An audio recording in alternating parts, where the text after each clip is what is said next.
Hello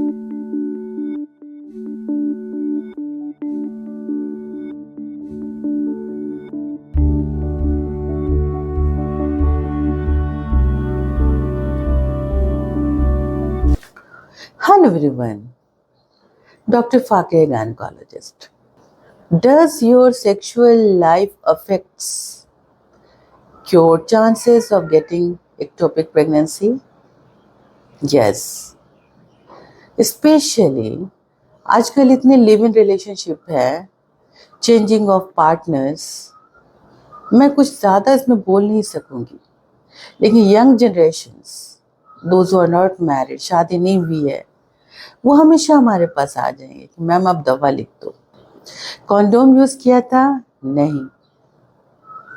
क्यों नहीं use किया? मैम सोचा कि ऐसे ठीक हो जाएगा, मैंने आईपिल खा ली। आईपिल कितनी बार खाया? तो बहुत बार। आईपिल अब बार बार खाओगे तो चांसेस ऑफ एक्टोपिक प्रेगनेंसी बहुत ज्यादा बढ़ जाती है। चेंज ऑफ पार्टनर्स, अगर आज लिव इन आज इसके साथ है, कल किसी और के साथ, मैंने देखा है ये।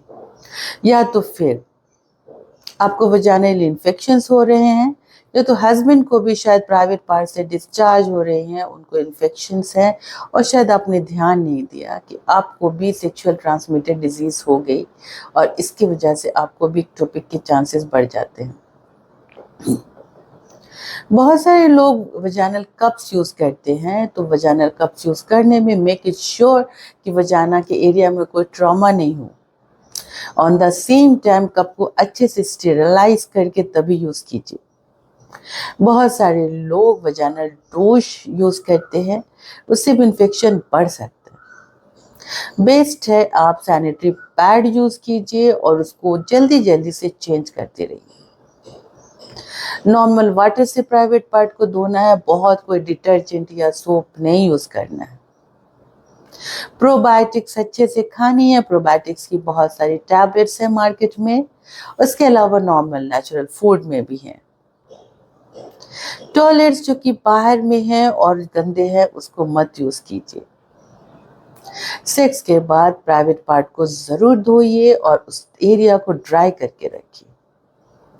इंटरनल इम्यूनिटी अच्छी रहे, इसलिए खाने पीने पे ध्यान दीजिए।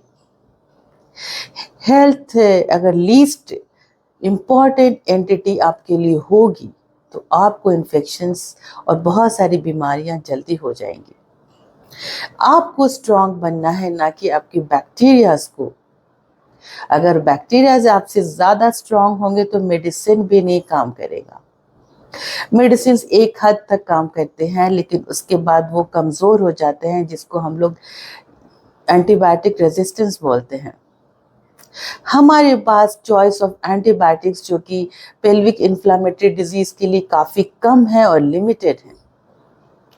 तो एक बार रेजिस्टेंट हो गया तो वो बार बार वो इन्फेक्शन हो सकता है।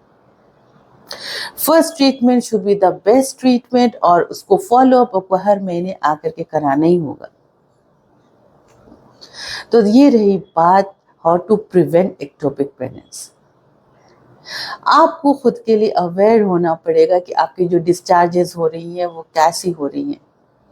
खुजली, लहर, जलन हो रहा है तो वो सही बात नहीं है।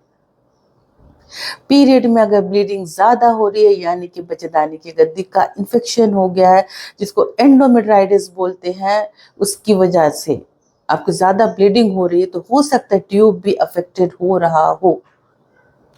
Alertness is very important thing. Your alarming science, जिसके बारे में आपको जरूर जरूर पता होना चाहिए। Thank you so much.